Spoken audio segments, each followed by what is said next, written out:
Okay, we're recording now. Okay, that's good though, because we're just now getting into the constructive. Okay, so yeah, we already. So the basic idea is constructivism, calling to mind that basic idea that forms the whole foundation for this theoretical approach, right? Which is the social construct. So do you remember what social definition of a social construct? What is a social construct?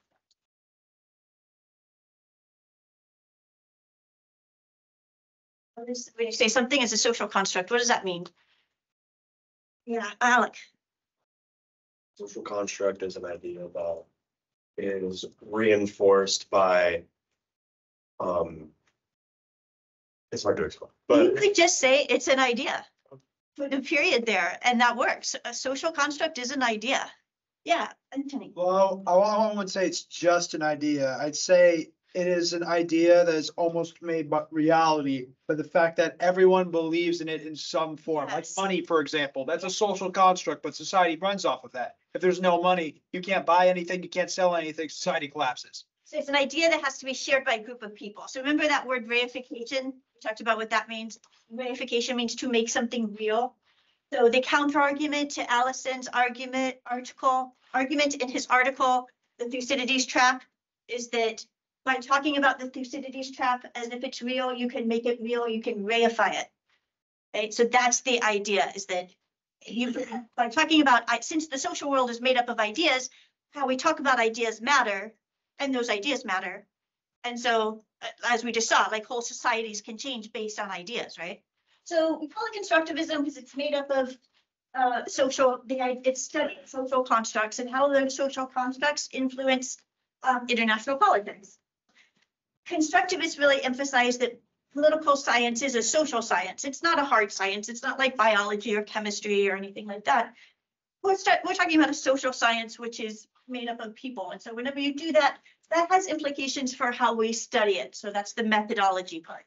I think I left a video in there that I made last semester or the semester before. It was like an explainer. It's optional. It may just confuse you. So if it does, just skip it. But if you're interested in going on, especially if you're a poli-sci major or international relations major, or if you're interested in graduate school, check this out because you would definitely need to know about what methodologies are and how social sciences have a different methodology than the natural sciences. And then the two main things that the other I word in constructivism, besides ideas. Can you remember that one? interests. That's a good suggestion. Ideas are influenced by ideas, and ideas are reflective of interests. But there's another one, Justin. Identity, yes. Our ideas about who we are and who other people are, or who other states are, influence how we act towards them. So that's another thing that's kind of like, oh yeah, that sort of makes sense. In politics, right? Like our identities of self and other influence politics. So ideas and identities are two I words that you could associate with constructivism. So maybe interests too, but interests are so broad that they could also fall under realism and liberalism. So I'd say identity and ideas. These are some of Acharya's other books. What do you notice about them? Look at the titles.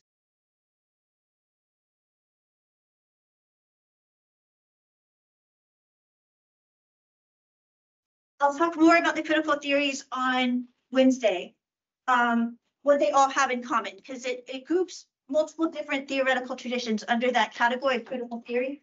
But short version, all critical theories ask how the world came to be the way it is today. That's what makes them a critical theory. There's another part too, but you can just start with that. In other words, critical theories are all about how history matters. That's it. History matters. Critical theorists are always talking about history because history matters. Okay. So this is Acharya's article on race and racism in the founding of the modern world order.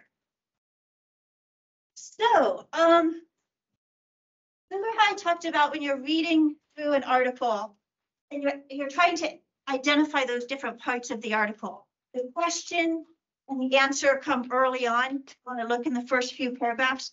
So here's a sentence early on in one of the first paragraphs where it says Acharya's answer to the question. But what is the question? What would you say is the question motivating Acharya's article? Why did they write this article? What is the question that they are seeking to answer? Euclid. What causes slavery and racism? That's so. Close. What's another way to think about it? Well, first of all, what's their answer to the question? What did I just say critical theory was? What do all critical theories do? Read. Yes, and they all try to explain what? How the world came to be the way it is today. So what Acharya is trying to explain is how the world came to be the way it is today. The origins of the modern state system. That's the whole point of this class, right? That's what I teach in this class. Like, how did the world come to be the way it is today? What is international relations? That's the question that Acharya is answering. And then what's their answer? The answer is maybe a little more obvious. Fernando. Maybe European global dominance. But yeah. Yes. Did that had something to do with how the world came to be the way it is today? Yes. That's a good way. Any other way to put it? That definitely encompasses it. Read it. What's their answer? To how did the modern world system come to be the way it is today? Anthony. Big article. I couldn't find anyone. From what I've read here, it seems like he believes that the modern world came to be the way it is because of contact with the Americas and European colonialism, which came about through conquest and came about through the transatlantic slave trade. And that's where the racialization of slavery came from. That's where the idea of Europeans being superior, not only in their civilization, but also in their religion and their customs. The Africans didn't have that. That's why they thought they were superior to everybody else. Okay, good. Racism. Racism. That's a great one-word answer. Exactly. Basically, it argues that not only were European and U.S. governments formed off of, slavery and racism and all that. Constructivism looks at character of states. I think it looks at character of individuals, like say Woodrow Wilson, and how his personal biases affect his decisions. So like one of those I words. Right. Ideas, right? Yeah. It's all about ideas.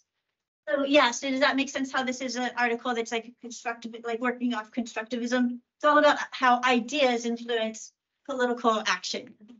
So so there's this sentence early on that says the emergence of racism as a scientific, profitable, offensive in both senses of the word, like offensive, like that's offensive, but offensive also is in, a way to gain territory, geopolitical and normative. Who remembers what normative means? Existing norm or Yeah, it's explicitly stating, it's explicitly not value neutral, which is another way of just saying realism and liberalism pretend to be value neutral. They pretend to be, but critical theorists question that. They say just because those assumptions are not stated doesn't mean that they're not there. So critical theorists and constructivists, some constructivists would critique that idea that realism has, that it is actually amoral. They say, no, there is a morality there. If you're justifying Russia's invasion of Ukraine, that's taking a moral stance. It's just not stated explicitly.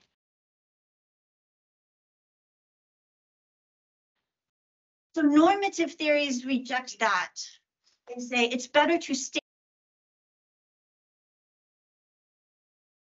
They say it's better to state explicitly what your values are, what the morality is. And then you can disagree with it. It doesn't say it has to be one thing or the other. It just says you just state it. and then it's not hidden anymore. So that's the other thing critical theories are really good at. They're really good at talking about things that are usually not talked about. And the reason they do that is so that you can bring them to light. You can see what's normally not made explicit, and then it can be questioned. So it opens up whole new lines of inquiry that are otherwise hidden. Does that make sense? Sarah? Questions? Okay, so basically here's some key points. I think y'all mentioned these in your probably in your answers to the in-class assignment. The racialization of slavery. So what does that mean? What does that concept mean? What did they mean by the racialization of slavery? Like, how did slavery in the transatlantic slave trade, how did that differ from other types of slavery? Say ancient Greeks had slaves, and in that case, slaves were like conquered. If you were conquered from another territory, Mufti, we haven't heard from you yet. Tell us about the racialization of slavery. How is it different from other societies?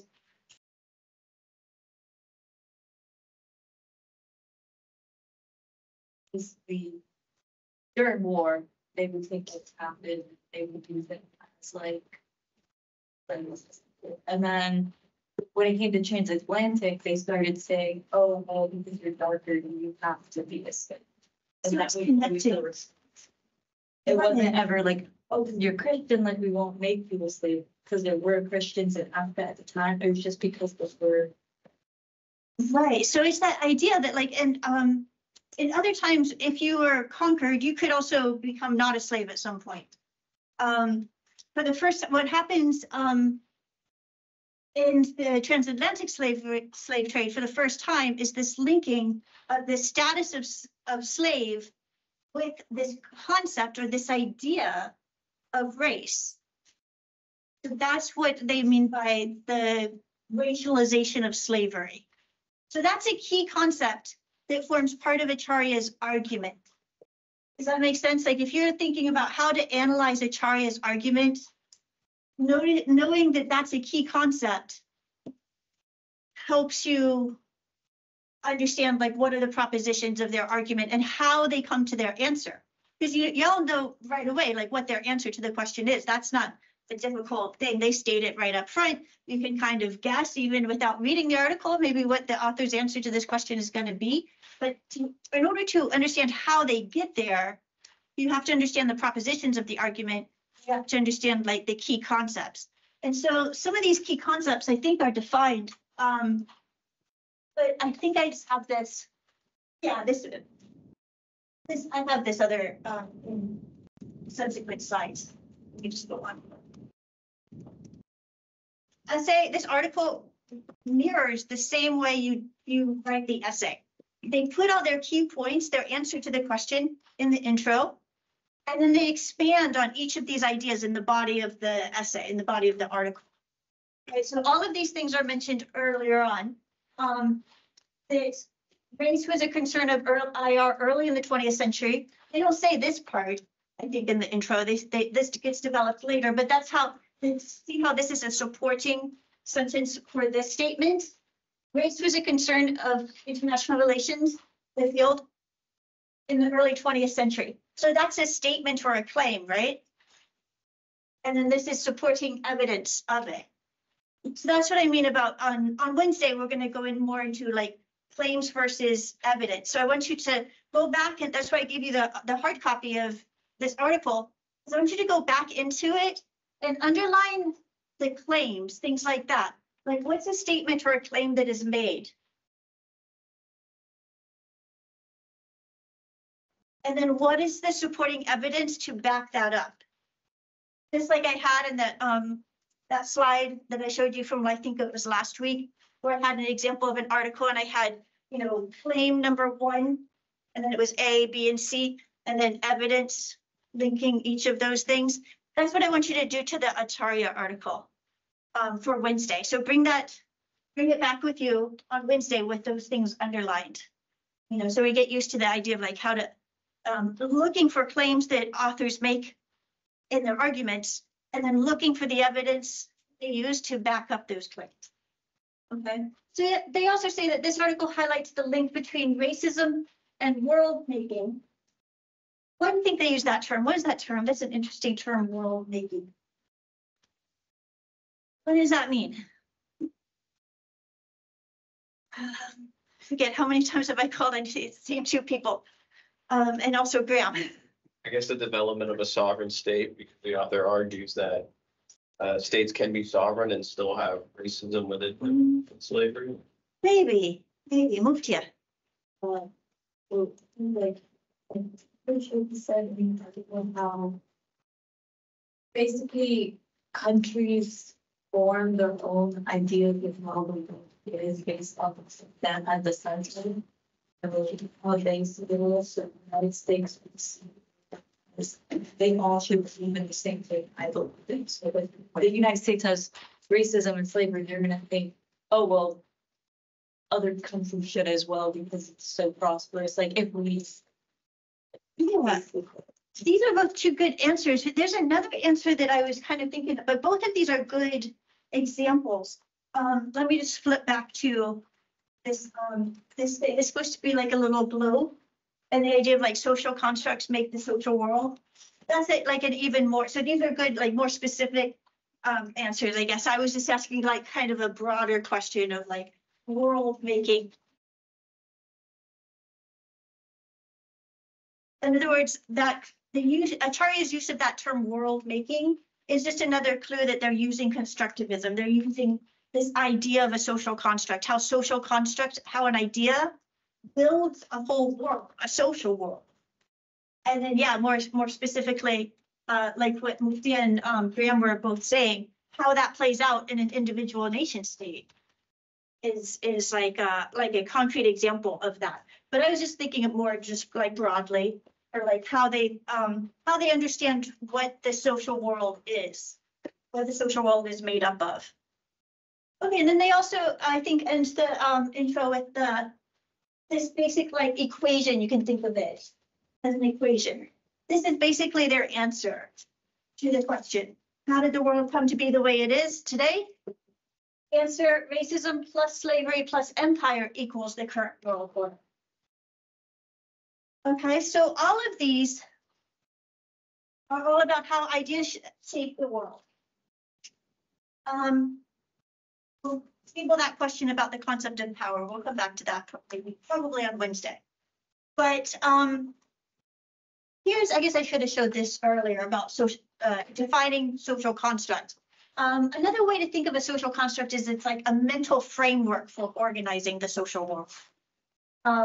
These social constructs don't have physicality, they're not tangible things, but they do have a very real impact on our lives, right? So a nation state is a social construct. Anthony offered the concept of money is a social construct. The concept of race itself is a social construct. The concept of international relations, and that there is a thing called the international system that's a social construct. Think of the way nation states interact with each other as a system, and that's an idea.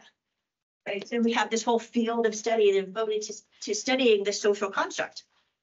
And the Leo is another social construct. It's a way of conceptualizing world order. And world order is another one of those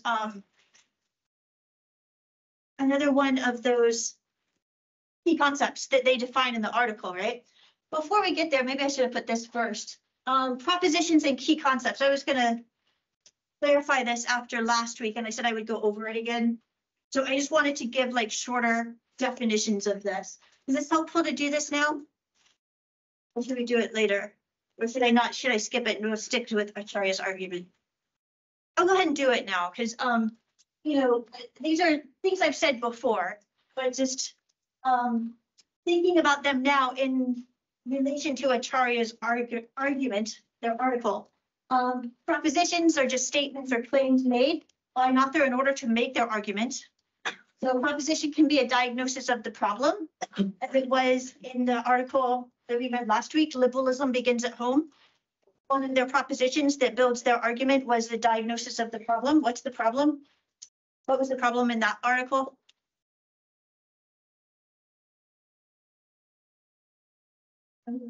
No, so long.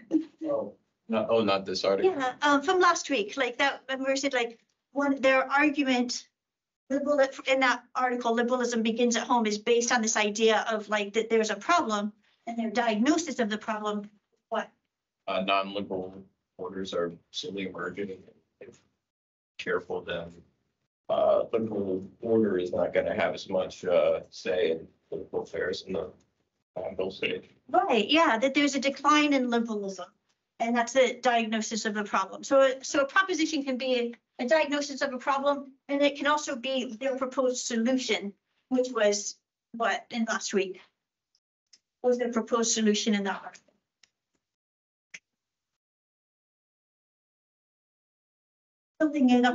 Building up liberalism within your own countries, within liberal democracies.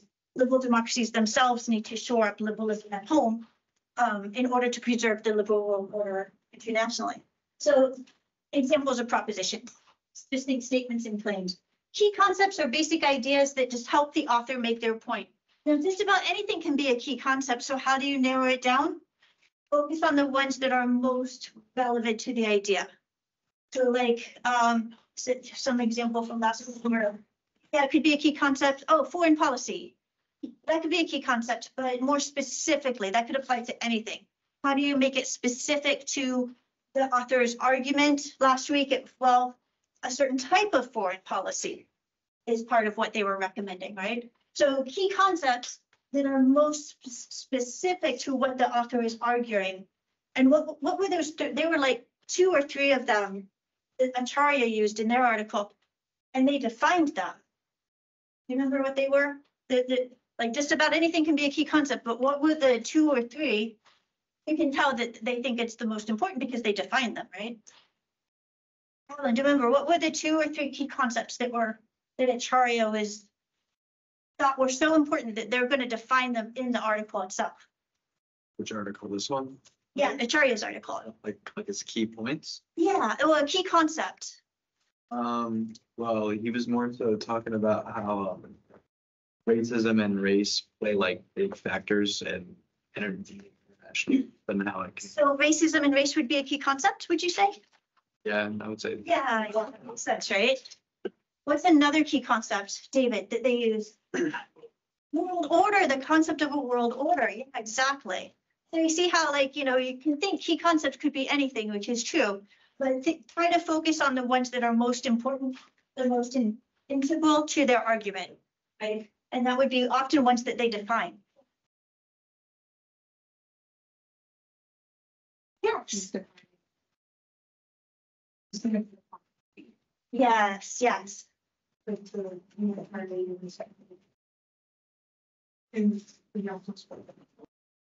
like these leader leaders with these they're advocating this thing, but at the same time, they're not willing to give up their. Yeah, I think that's such an important key concept that like it's part of their argument itself. Like when we get to the next slides, I'll show you how I've broken down like their propositions. I think that's their second proposition, basically. So yeah, key concepts can be propositions used in building the argument, but they can also be answers to the argument as well. And then before we go on to the rest of Acharya, assumptions. Remember, assumptions, this is a good short definition that last week we talked about, and I think when y'all were in the groups, somebody asked for clarification of assumptions. Assumptions are just unstated propositions. And that's how, remember how I was saying, if you want to disagree with an argument, you check the assumptions. Do you agree or disagree with the assumptions? Your different theoretical approaches disagree with the assumptions of an argument. And that's a legitimate way to disagree with an argument. So looking at the assumptions. And what was the shortcut way, the fail-safe way to identify the assumptions of an argument in IR that I mentioned last week? Correct. What theory does the author subscribe to? Exactly. Yeah, you can't go wrong. If you need to identify the assumptions of an argument, you can't go wrong by starting out with identifying its theoretical tradition. What theoretical approach is it using? And that will tell you what the assumptions are. So, and I also wanted to point this out. Assumptions are not necessarily bad. I mean, we're always making assumptions. We have to, because Otherwise, if we tried to explain every single assumption, anytime somebody asked you what the weather's like outside, you'd have to start with the creation of the universe. You don't. You can just assume that we're on this planet and that, you know, the climate is a particular thing. It works in a particular. You see what I mean? So assumptions are not inherently bad things. They're often there as shortcuts, and they're often perfectly fine to have assumptions there.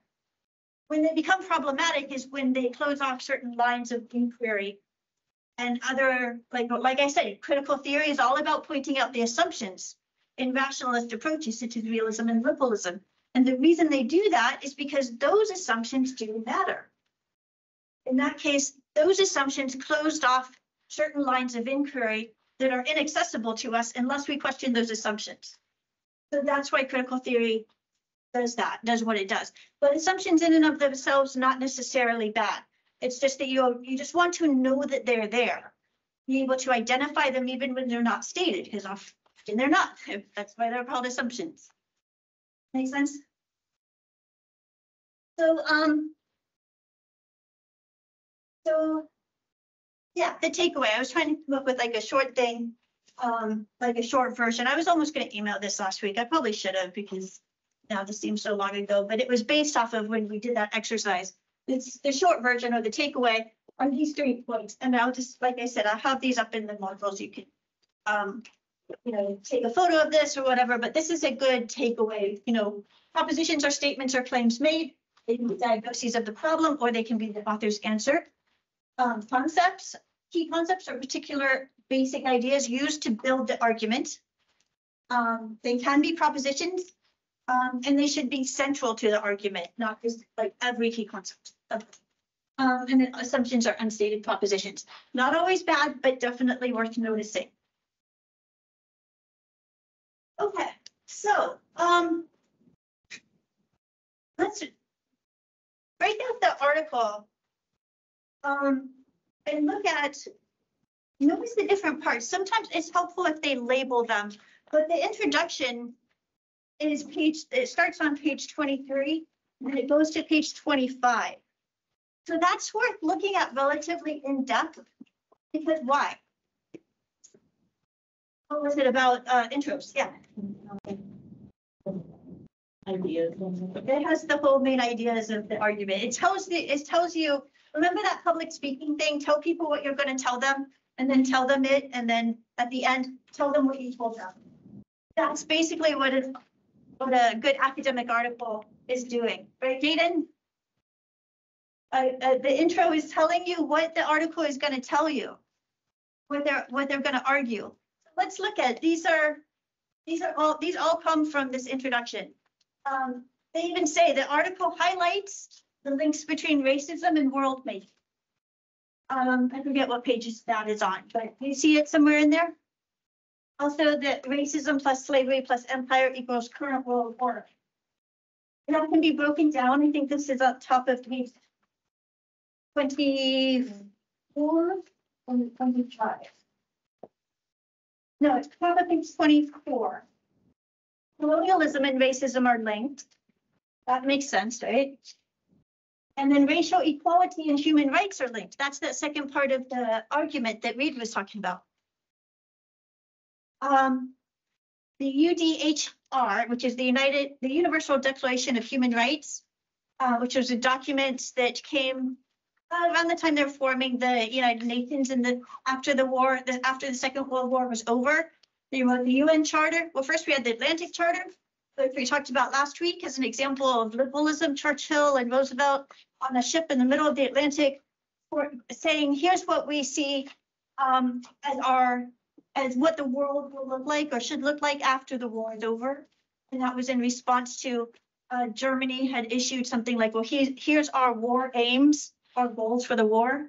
And then the Allied countries did the same thing. Here's our goal for the war. And then they wanted to say, here's our goals for the post-war world order. And so you have the Atlantic Charter, the Charter of the United Nations, and then the Universal Declaration of Human Rights. These three documents all get created around the same period of time. So this author, Acharya, is arguing that the UDHR obscured these links. these links here, colonialism and racism being linked, and racial equality and human rights being linked. So this is all listed just like right in the very first, the first 2 or 3 paragraphs, right up to on page 25, where you have the conceptually linking race and racism to world order. That's the first part of their argument. That's their proposition. They're going to go into more detail there. But right here, before they get to that, they've even told you, what that proposition is in the intro. So they're going to save all the detail for this second part here, conceptually linking these things. Okay. This one is a little bit harder. Maybe we'll skip it, maybe we'll talk about it, but they also say in the intro that racism in knowledge production is linked to racism in practice. That's a really interesting statement. What do you think they mean by that? It means like the way you raise children.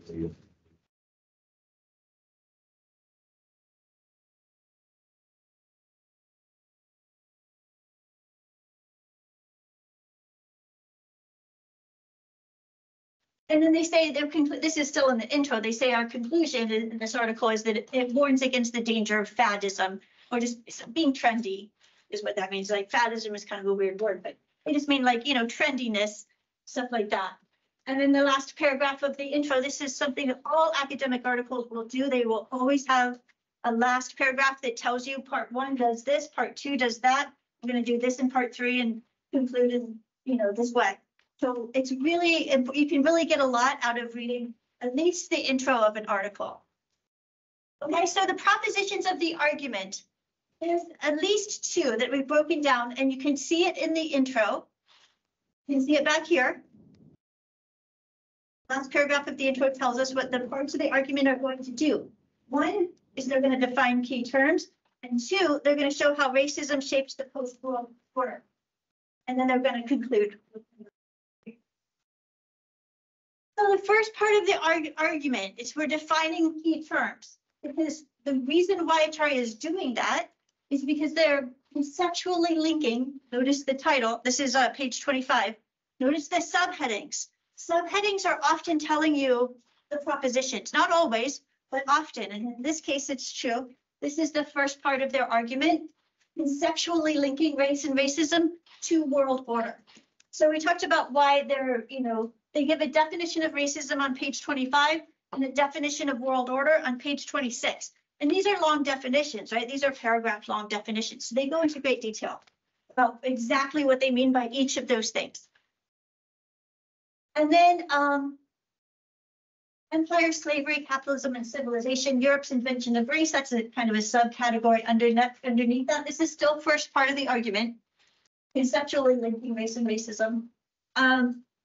They make the point that modern concept of race developed in Europe to justify the slave trade, like what Lars was just saying. Or was it done? It was a good one. Sorry. I don't know if y'all just said this. And then they list how the transcontinental slave trade differed from other forms of slavery, right? And they have all these reasons. This is still the first part of the argument, conceptually linking these ideas. So if we had more time, I would ask y'all to find those, but just notice those. How are those? I have them all listed here, so I don't need to read them. But what were the ways in which other types of slavery that were not racialized, how did they differ from the transatlantic kind of slavery? Racialization is one of them. So you can see page 28 for that. Like Euclid said, being Christian did not exempt a person from being a slave. So slavery was not linked to religion back then. Being Black was linked to being a slave. So that's what their point is. The racialization of slavery is that it wasn't linked to religion. It wasn't linked to the war of conquest. It was linked to a concept of race. So slavery is linked to race rather than religion. This is their first part of their argument. And then, like we said, key concepts that are used here. These are the same definitions that are in there. The social construct itself is a key concept used in the article. It wouldn't be, a social construct wouldn't be a key concept in the article like Graham Allison, like a realist, or the one in liberalism last time. They're not constructivist articles. But because this is a constructivist article, theoretical, then social construct is a key concept. That makes sense, right? So, okay, here we get to this page 29 and 30. This is when they're really starting to get into the evidence that they are using to back up that first part of their argument, that first proposition that these things are conceptually linked. So what types of evidence do they cite? I'm teaching in Carolina. Yeah, that's a great one. So what kind of evidence is that? And basically in written form, you know. Yeah, written form. So Yeah. archival. We call it archival evidence. And did I say this last time? Like how constructivism, if you're talking about ideas, what's the best way to see what the ideas of the people were at that time? But they voted. Yeah, what they wrote. Yeah, as simple as that. So narratives, words, stories, language, like how we described the world at the time. Maps are another great one. Remember I showed in I think week 3 of colonialism, the map of the world. Like maps also show like our key concepts of how the world works. Right. So all of these are all of the kinds of evidence that the authors cite here. They're often archival historical evidences. Here they just make a good argument will anticipate counter arguments or counter arguments to what they're saying. And so this author has done that, you know, how that counter argument is, well, these people, weren't they just products of their time? Everybody thought that way, right? But Acharya said, well, then how do you explain these other people who didn't? Locke's housemate simply applied Locke's concepts, Locke's own argument. Remember, John Locke was the one that was like, well, okay, governments, yeah, take the social contract idea that it's better to have a government rather than anarchy, so my neighbor can't come chop off my head. But he's all associated with the idea of limited government. So if that government abuses those privileges, then the people have a right to rebel. Right? And that becomes the justification or the basis for the American Revolution, right? So Locke's housemate said, well, let's apply that to the institution of slavery, master slave. So you can see how this sort of makes sense. And that's how the author is kind of addressing that counter argument. So it's just an effective thing to do. Not necessarily part of your argument, but it's effective if you want to do that. And then there's this example of the standard of civilization. And you only got 5 minutes to get through an entire 20-page article. So the standard of civilization example is another thing. Who remembers what that was? What was the standard of civilization? What was that, and what was their point in describing that? What does the standard of civilization tell us? This is on where were we? Yeah, page 31. It's talking about the standard of civilization. Down at the bottom, another important element of European world order was the standard of civilization, SOC, prominent during the 19th century. This is a good place to bring it up because he's about to go into the second proposition of his argument, which is the origins of the post-war, post-Second World War, US-led world order, the Leo. So basically the author, so I'm leaving you all to find the standard, check out the standard of civilization argument, like as part of the evidence they're using to back up that first part of their argument. And this segues into the second part of their argument. So the first part of the argument was all about how these ideas are conceptually linked. The second part of their argument, the second proposition, is that the post-war US-led world order is also based on these racist ideas. And so they say that the Leo both predates and has outlasted US hegemony. They don't say the outlasted part, I just added that. Its origins lie in these other ideas that were prominent back then. That's why they're starting to talk about like the 19th century, the standard of civilization, because these were the ideas that influenced Woodrow Wilson. So again, the same point is that it's not a product they make this point also. It's not a product of a particular theoretical school of thought. He says you have Marxists, you have liberals, you have realists, all have this same kind of racism in their thinking at the time. More evidence of racism being there from the beginning. The Journal of Race Development. We now know it is the Foreign Affairs magazine, which I've used articles from all the time. It's a great magazine. But that's what it was originally called. Why did they originally call it that? Well, because they were thinking about race. They were thinking about how to, the white man's burden, how to help less civilized countries and peoples develop into a Western civilization. Because that was the goal at the time. So, yeah. And then they mentioned two pieces of historical evidence that back up what their claim is here. This is the second part of the argument, the second proposition. Two historical documents. One was the UN Charter, and the second one was this one here, the UN Declaration for Human Rights. So they say that both of those conceptually de-link racism and colonialism. But they use these other words instead, like self-determination, for example. So,